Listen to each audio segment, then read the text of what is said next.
गोविंद की शरण में सदा भक्तों का सम्मान। भगवान अवगुणों को नहीं देखते हैं, भगवान तो केवल गुणों को देखते हैं। तो प्रहलाद जी को दर्शन के देते हुए भगवान ने देखो उनका कुल नहीं देखा। क्या प्रहलाद राक्षस कुल में आए हैं तो उनका कुल नहीं देखा, उनकी जात नहीं देखी, सिर्फ प्रहलाद जी का गुण देखते हैं। अच्छा, ये प्रहलाद जी के अंदर गुण आए कहां से? पिताश्री उसके राक्षस हैं, कहीं भक्ति होती नहीं है, फिर ये भक्ति का गुण उसके अंदर उत्पन्न कैसे हो गया? ये मंथन करने योग्य चीज है। बहुत गहराई से जाएंगे तो पता चलेगा कि यह गुण प्रहलाद के अंदर आया कैसे। हिरण्यकश्यपु जब जप करने के लिए तप करने पर्वत में गया, इंद्र इत्यादि देवता उसको सताने लगे, पत्नी को कयाधु को।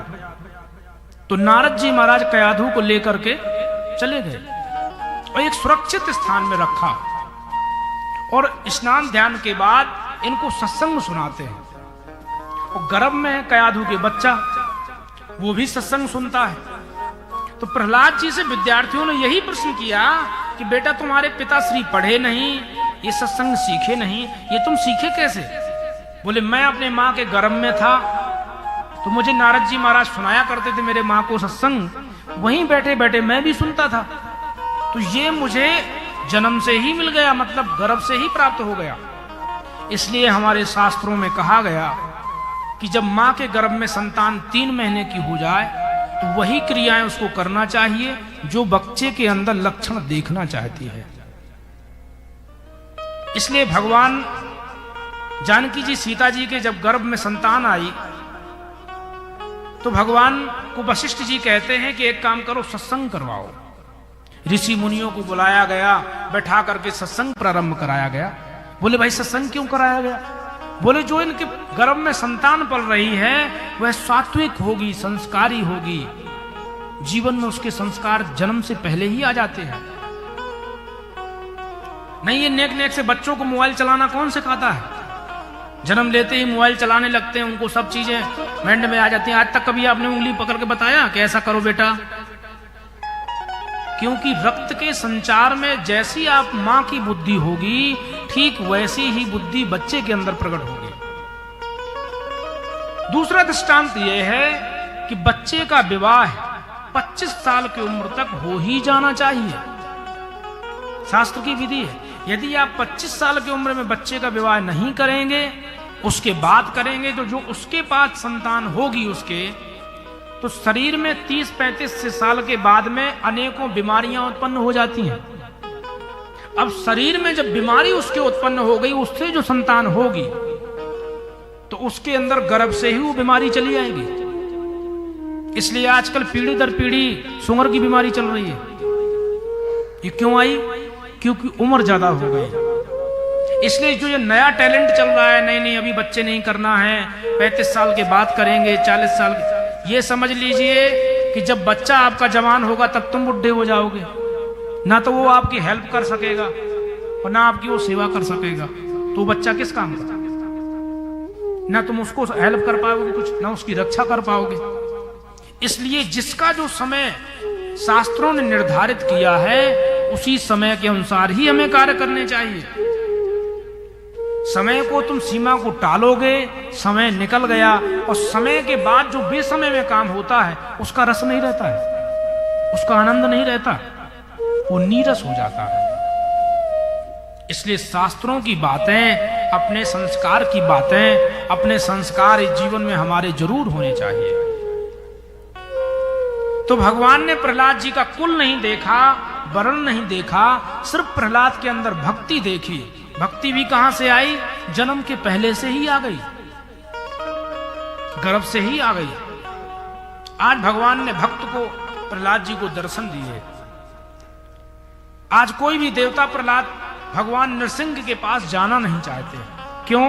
क्योंकि इतने नरसिंह भगवान क्रोधित हो रहे हैं, लाल लाल पीले पीले नेत्र हो रहे हैं। देवताओं ने जाकर के लक्ष्मी मैया को लेके आते हैं, माता जी चलिए आप, आज आपके स्वामी जी बहुत क्रोधित नजर आ रहे हैं। बोले मेरे स्वामी जी तो कभी न क्रोधित नहीं होते हैं, शांताकारम है। बोले आज आपके स्वामी जी कहीं से शांताकारम नहीं दिख रहे, एकदम क्रोधित हैं। लक्ष्मी जी बढ़िया सज बज करके बढ़िया श्रृंगार करके पहुंची। अब श्रृंगार करके वहां पहुंचती हैं, जैसे ही आरती करने लगी नरसिंह भगवान ने हुंकार ध्वनि बढ़ी। जैसे हुंकार ध्वनि भरी कि लक्ष्मी मैया चिल्लाती हुई भागी। बोली कहां तुमने मुझे खड़ा कर दिया इनके सामने, ये तो मेरे स्वामी हो ही नहीं सकते। देवताओं ने देखा कि अब कैसे किया जाए, नरसिंह भगवान का क्रोध कैसे शांत हो। कल तो आपने देखा था नरसिंह भगवान का क्रोध, ये तो एक सोच के अनुसार किया गया रोल है। जब वास्तविक रोल प्रकट हुआ होगा तो विचार करो वो क्रोध कितना खतरनाक रहा होगा। नरसिंह भगवान की ऊंचाई 21 फुट से भी ज्यादा थी। विशाल नेत्र थे, विशाल शरीर था, सिंह के समान मुख था।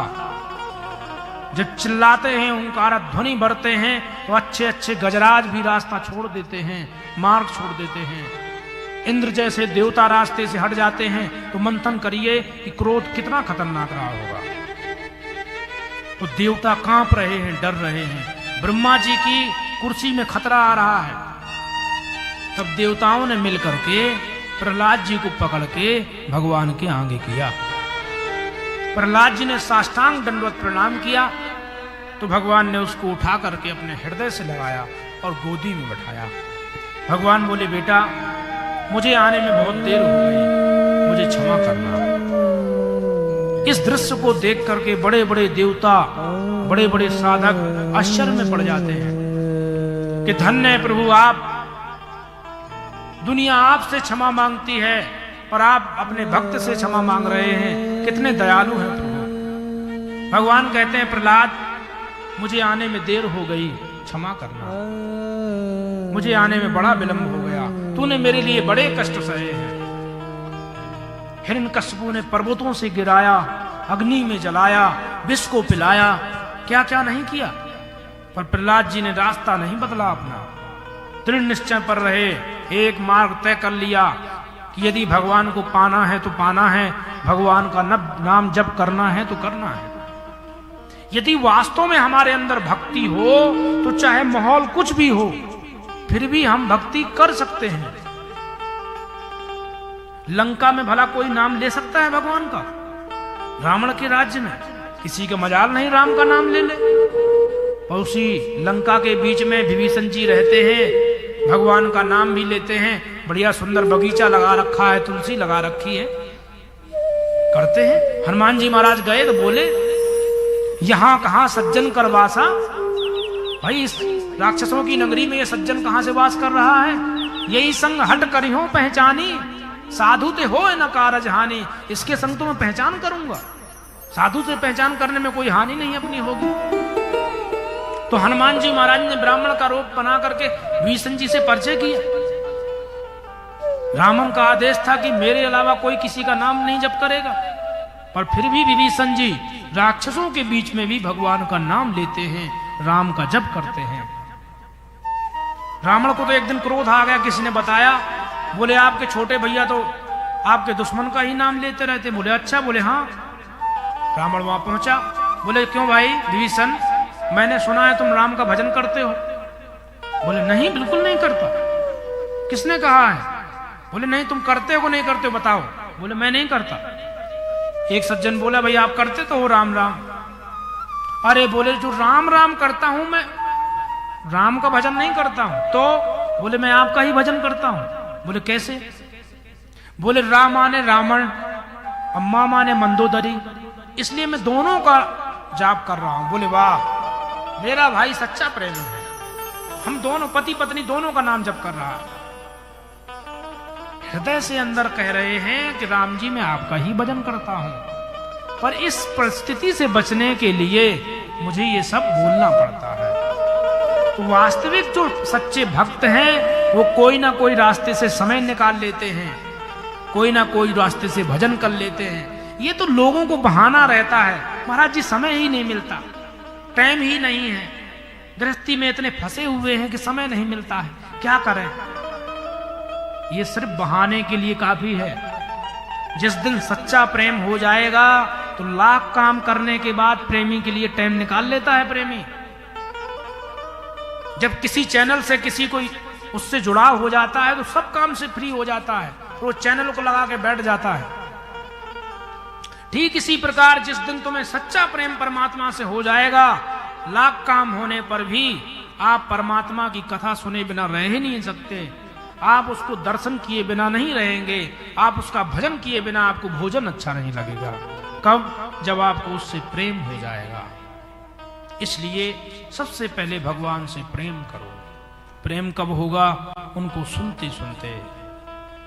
प्रहलाद की दयालुता को देख करके भगवान की ये समझ में आता है कि भगवान हमारे रूप को नहीं देखते, भगवान हमारे रंग को नहीं देखते, भगवान हमारे कुल को नहीं देखते, भगवान सिर्फ तुम्हारे भाव को देखते हैं। भाव का मैं भूखा हूं, भाव ही एक सार है, और भाव से जपोगे तो भव का बेड़ा पार है। सिर्फ भाव का खेल है। जैसा तुम्हारा भाव होगा भगवान तुम्हें वैसी ही गति देंगे, वैसा ही माहौल देंगे, वैसा ही समय देंगे। इसलिए अपने भाव को बदलो, दृढ़ निश्चय कर लो कि भगवान का नाम कल्याणकारी है, मुझे तो करना ही करना है। प्रहलाद को भगवान कहते हैं, बेटा मुझे क्षमा करना, आने में बहुत देर हो गई। तेरे लिए, तूने मेरे लिए क्या क्या नहीं कष्ट सहे हैं। अच्छा बेटा कुछ वरदान मांग। प्रहलाद जी कहते हैं, नहीं प्रभु अपने को कुछ नहीं चाहिए। क्यों नहीं चाहिए? आखिर की तुम कामनाओं से इतना डरते क्यों हो? प्रहलाद जी कहते हैं, प्रभु ये संसार की कामनाएं ही हैं जो मनुष्य को ग्रथ में ले जाती हैं, पतन की ओर ले जाती हैं। मेरी दृष्टि से प्रभु जिसने आपसे कुछ पाने के लिए आपसे रिश्ता जोड़ा है, मेरी दृष्टि से वो भक्त नहीं है, विशुद्ध व्यापारी है। जैसे एक व्यापारी कई लोगों से रिश्ता जोड़ता है, क्यों? जिससे मेरा व्यापार अच्छा चले। ऐसे उसने आपसे भी रिश्ता जोड़ लिया कि मेरा व्यापार अच्छा रहे, मेरी कामना की सिद्धि होती रहे। बोले नहीं बेटा, भगवान बोले नहीं ऐसा नहीं है, भक्तों को आवश्यकता पड़ती है तो भगवान से ही मांगते हैं। जैसे बच्चों को आवश्यकता पड़ती है तो माता पिता से मांगते हैं, ऐसे जगत पिता तो जगन्नाथ है, जगन्नाथ के सामने जगत पसारे हाथ। इसलिए मांगना चाहिए बेटा, भक्त को भगवान से ही मांगना चाहिए। संसार से मांगना अच्छा है, भगवान से मांग लो। कितनी मिली खैरात न पूछो। क्या? कितनी मिली खैरात न पूछो। पूछने वाला कभी खाली हाथ नहीं जाता भगवान के दरबार से। कितनी मिली खैरात न पूछो, और मांगने वाले को क्या मिला ये बात न पूछो। भगवान के यहां जब व्यक्ति जाता है तो कितना कुछ मिला उसको स्वयं पता नहीं चलता है, और मांगने वाला कभी खाली हाथ लौटता नहीं है, लेके ही लौटता है। तो इसलिए दुनिया से मांगने से अच्छा है कि भगवान से मांगो। हर आंसू दुनिया को दिखाया मत करो, हर आंसू दुनिया को दिखाया मत करो, हर गम दुनिया को सुनाया मत करो, हर गम दुनिया को सुनाया मत करो, क्योंकि दुनिया वाले हाथ में नमक लेके चलते हैं। हर जख्म दिखाया मत करो। यदि बताना भी है, भगवान से रोना भी है, तो परमात्मा से रो लो, उनको ही सुना दो, क्योंकि वो तुम्हारी बात को सुनेंगे तो निभा भी लेंगे, संसारी सुनेंगे तो चार को और सुना देंगे। इसलिए संसार को नहीं, परमात्मा को सुनाओ। इसलिए संसार से मन को हटा करके भगवान से लगाओ। तो प्रहलाद जी कहते हैं कि हे प्रभु, कामनाओं का कभी अंत नहीं होता है। एक कामना जाती है तो दूसरी आ जाती है, दूसरी जाती है तो तीसरी आ जाती है। एक न एक इच्छा मन में बनी ही रहती है। फुर्सत ना मिलेगी काम से, कुछ समय ऐसा निकाल लो, प्रेम कर लो राम से। तब भी भगवान कहते हैं, बेटा भक्त यदि मुझसे मांगे नहीं तो मुझे बिना दिए रहाई नहीं मिलती। जैसे माँ जब तक बच्चे को कुछ खिला ना दे तब तक उसका मन नहीं भरता, लेकिन जब खिला देती है तो प्रसन्न हो जाती है, अब बच्चे ने कुछ खा लिया है, अब ये खेलता रहेगा। ठीक इसी प्रकार दे करके प्रभु प्रसन्न होते हैं। भगवान ने दिया, प्रहलाद को बोले कि तुम 36,000 वर्षों तक अपने पिता की गद्दी में बैठो, राज करो, फिर मेरे भगवत धाम को आ जाओ, प्रेम से भजन करो।